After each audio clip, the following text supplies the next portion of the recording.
podcast. Docteur Lecard, quelle est la place du poison dans l'histoire du crime ? Le crime est épidémique. La première grande épidémie, c'est la Rome des Césars. C'est l'époque de Néron et l'époque de l'Auguste. La seconde grande épidémie, c'est la période des Borgia. Or, il y a ceci de remarquable, que ces deux épidémies ont utilisé les mêmes toxiques et dans les mêmes conditions. Et que la troisième épidémie célèbre, qui est celle de l'affaire des poisons, c'est-à-dire la période la plus glorieuse du règne de Louis XIV, la période de 1660, la période de Racine et de La Fontaine, eh bien, cette période-là a utilisé les mêmes poisons que l'Auguste et que les Borgia.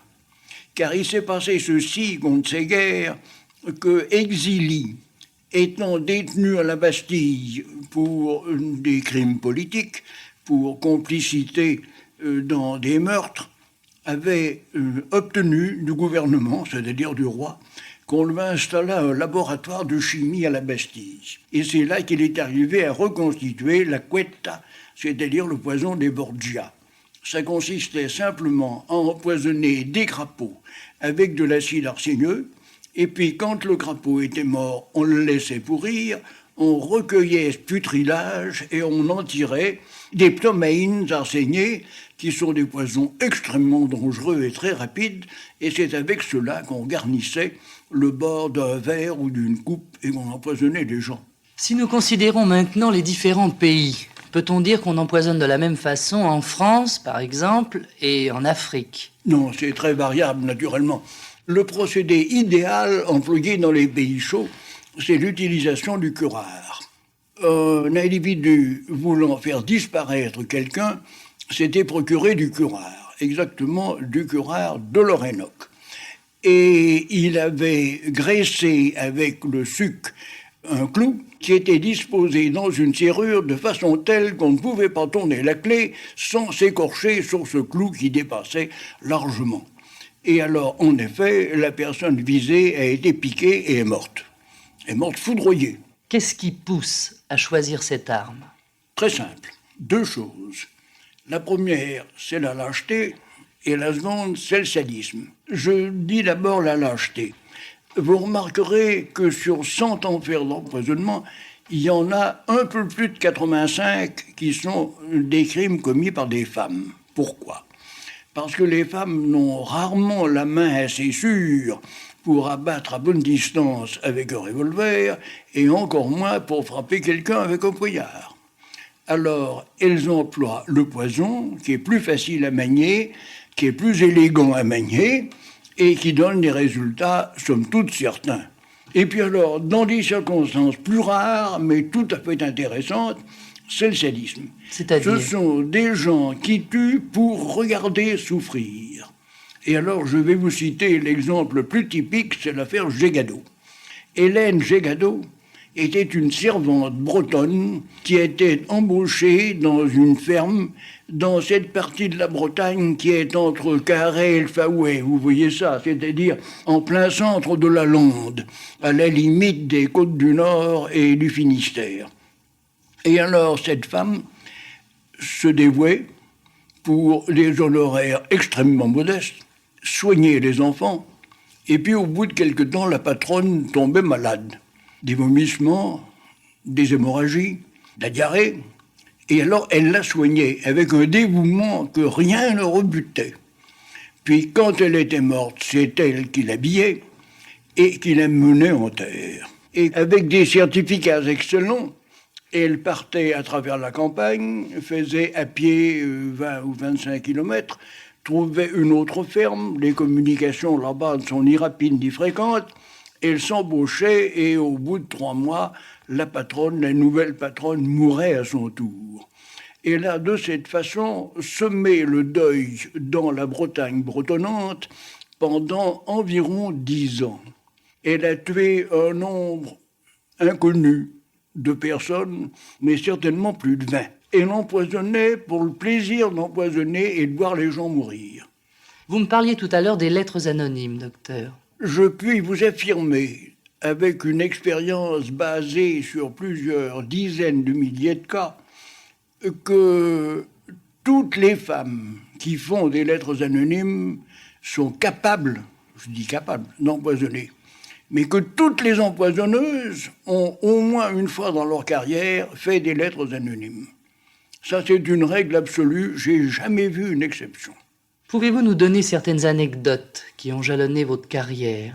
Un jour, je vois arriver un monsieur très distingué qui me dit « Monsieur, je suis empoisonné, je viens vous demander conseil. » Oh. Je dis « Empoisonné par quoi ?» Il me dit « Je ne sais pas par quoi, mais je sais exactement par qui. » Oh, je lui dis « Asseyez-vous, je vais vous donner une feuille de papier en tête et vous allez me faire une déclaration pour le procureur de la République. » On me dit non. Je ne veux absolument pas faire arrêter cette personne. Et alors j'ai fini par le confesser, et il m'a raconté qu'il était propriétaire d'une ferme considérable, une exploitation agricole plus exactement, et qu'il y avait là une fille de ferme, je l'ai connue depuis, belle comme les amours, une fille splendide, qui ne pouvait pas se passer d'elle ni avoir l'idée de vivre sans elle.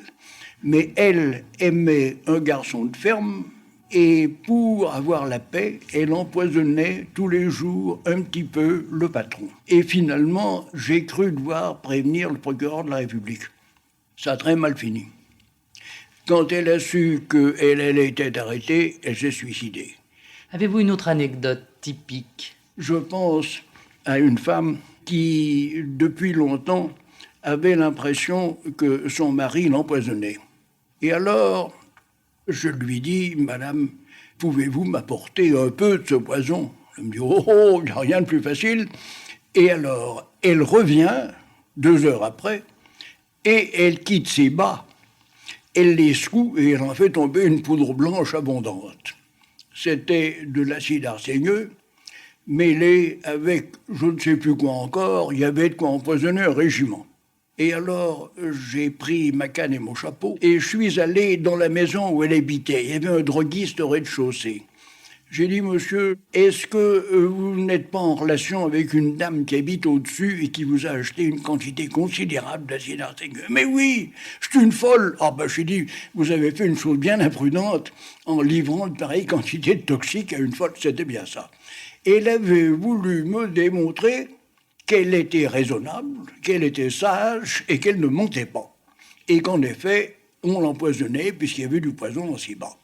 Eh bien, ça, c'est une anecdote comique et ridicule, mais qui est le symptôme d'une catégorie que j'ai appelée les toxicophobes, c'est-à-dire les gens enragés à l'idée qu'on les empoisonne et qui finalement s'empoisonnent eux-mêmes pour démontrer qu'ils ne mentent pas. Docteur, dernière question. Quel est l'avenir des poisons? Eh bien, je ne crois pas beaucoup à l'avenir des poisons, parce qu'il faudrait des gens véritablement instruits et qui emploient les poisons dont on ne trouve pas les traces. Il y en a, je ne vais pas les nommer, ne l'espérez pas, mais il est certain que si des gens comme mes éminents collègues Conabret et les autres se mettaient à empoisonner, on ne les prendrait jamais. Quand on empoisonne avec des cyanures, les cyanures sont décomposés immédiatement.